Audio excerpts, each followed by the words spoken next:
Postal ব্যালটে vote দেওয়ার জন্য নতুন নিয়ম জারি করলো নির্বাচন কমিশন। আজকে আমার নিজেরও পোস্টাল ব্যালটে ভোট ছিল। তো সেখানে কোন কোন বিষয়ে গুরুত্ব দেওয়া হয়েছে, কি কি সঙ্গে নিয়ে যেতে হবে ডকুমেন্ট হিসাবে, এবং তাছাড়াও যাদের নাম আসেনি, আপনারা দেখতেই পাচ্ছেন অনেকের ফর্ম 12 ফিল আপ করার পরেও তা সত্ত্বেও পোস্টাল ব্যালট আসেনি, এবং অনেকে 2-2.5 ঘন্টা 3 ঘন্টা দাঁড়িয়ে থেকেও ভোট না দিয়ে ফিরতে হয়েছে। তারা কি করবেন? তো সব কিছু নিয়ে আলোচনা করব। তো চলুন বন্ধুরা, দেখে নেওয়া যাক। দেখুন বন্ধুরা, যেখানে আপনারা ট্রেনিংয়ে গেছেন সেই ট্রেনিং সেন্টারে একটি গুরুত্বপূর্ণ তথ্য শেয়ার করা হয়েছে, যেখানে পরিষ্কার বলা হচ্ছে আসন্ন নির্বাচনে ভোটকর্মীদের পোস্টাল ব্যালটে ভোটদান নির্দেশিকা 2026। কি বলা হয়েছে? আগামী দিনে যে সমস্ত ভোটকর্মী ফ্যাসিলিটেশন সেন্টার বা ট্রেনিং ভেন্যুতে পোস্টাল ব্যালটের মাধ্যমে নিজের ভোটাধিকার প্রয়োগ করবেন, তাদের সুবিধার্থে কিছু গুরুত্বপূর্ণ বিষয় নিয়ে তুলে ধরা হলো। আপনার একটি ছোট্ট ভুল কিন্তু ব্যালটটি বাতিল করে দিতে পারে, তাই জন্য সতর্ক হতে হবে। কি করতে হবে? পকেটে কি কি রাখবেন? আপনার সর্বশেষ অ্যাপয়েন্টমেন্ট লেটার, অর্থাৎ যে লেটার আপনাকে দেওয়া হয়েছে ট্রেনিংয়ের জন্য, সেটা অবশ্যই কাছে রাখতে হবে।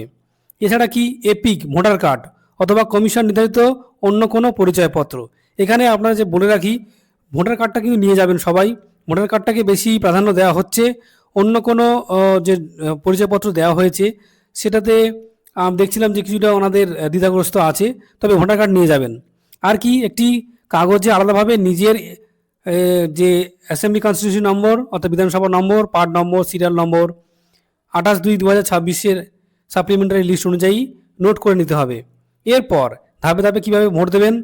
প্রথমে রেজিস্ট্রেশন করতে হবে, অর্থাৎ নির্দিষ্ট ডেস্কে গিয়ে রেজিস্টার সই করুন এবং আঙুলে অমোচনীয় কালি লাগিয়ে নিন।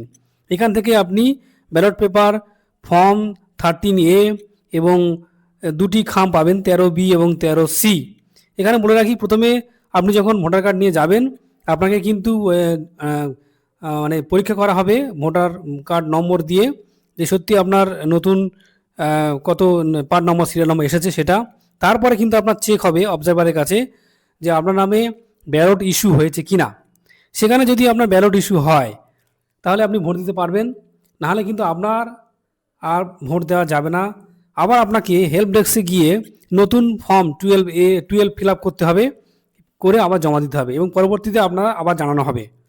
তো এখানে দেখুন 2 নম্বর বলা আছে 13A পূরণ একটি ফর্ম অত্যন্ত গুরুত্বপূর্ণ। ব্যালট নম্বর, নিজের ঠিকানা ও স্বাক্ষর সঠিকভাবে দিন। এটা কিন্তু 13A যে ফর্মটা রয়েছে সেই ফর্মটা আপনাকে ফিল আপ করতে হচ্ছে, সেই সঙ্গে নিজের ঠিকানা, তার সই সমস্ত, এবং সেটাকে একজন আইডেন্টিফায়ার হিসাবে সই করছেন একজন অফিসার, গেজেটেড অফিসার, এবং সিলও নিতে ভুলবেন না, ঠিক আছে? নাহলে কিন্তু ভোটার যে ব্যালট সেটা বাতিল হতে পারে। এবার কি ভোটদান কীভাবে করবেন? ভোটিং কম্পার্টমেন্টে গিয়ে নিজের পছন্দের প্রার্থীকে পেন দিয়ে টিক বা ক্রস চিহ্ন দিতে হবে। এরপর ব্যালটটি ভাঁজ করে ছোট খামে, ওই যে 13B যেটা, ভরে আঠা দিয়ে মুখ বন্ধ করুন। এবার চূড়ান্ত প্যাকিং কী হবে? এরপরে বড় খামটা যেটা রয়েছে 13C, ওটা পূরণ করা ফর্ম 13A এবং বন্ধ করা, এবং সমস্তটাই কিন্তু ওই সবাই 13 মানে 13Cর মধ্যে ভরতে হবে খামটির মধ্যে, ঠিক আছে? আটা দিয়ে সেটাকেও লাগিয়ে দিতে হবে। এবার লাগিয়ে দেওয়ার পরে দেখবেন একটা বিভিন্ন বক্স রয়েছে, বিভিন্ন বিধানসভার বক্স রয়েছে। আপনার বিধানসভার যে বক্স রয়েছে সেই বক্সে গিয়ে আপনি আপনার ড্রপ বক্সে ব্যালট পেপারটি, মানে যে খাম সমেত এবং সিল করা, সেটা অবশ্যই জমা দেবেন, ঠিক আছে? এই হচ্ছে বিষয়।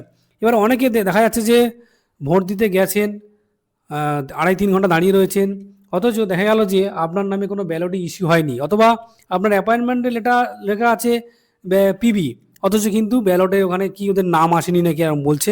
এই জন্য কিন্তু বহু যারা আছেন তারা ভোট দিতে পারছেন না, ঠিক আছে?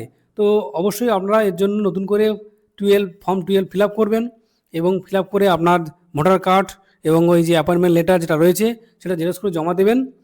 এবং জমা দেওয়ার পরে ওটা কিন্তু আবার নতুন করে আবার ডেট দেবে, সেটা আপনার বিডিও হতে পারে, এসডি হতে পারে, বা কোনো নতুন সেন্টারে, যেখানে গিয়ে আপনি আবার পুনরায় ভোট দিতে পারবেন। আশা করছি আপনাদের ক্লিয়ার করা গিয়েছে পুরো বিষয়টা।